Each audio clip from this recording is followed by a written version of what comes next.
বিশ্ব ইজতেমার দ্বিতীয় ধাপের আখিরি মোনাজাত আজ। বাংলাদেশ ব্যাংকে গোপন ৩০০ লকারের সন্ধান, যে কোনো সময় অভিযান। বিএসইসির সদ্য সাবেক চেয়ারম্যান শিবলি রুবায়েত গ্রেপ্তার। বিশ্বব্যাপী দূষিত বাতাসের শহরের তালিকায় আজও শীর্ষে ঢাকা।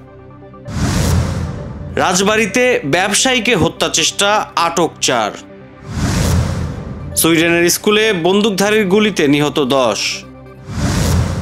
দুর্দান্ত জয়ে ফাইনাল পর্ব শুরু ব্রাজিল আর্জেন্টিনার। বিদেশে প্রশংসিত বলি, দেশের প্রেক্ষাগৃহে মুক্তির ঘোষণা।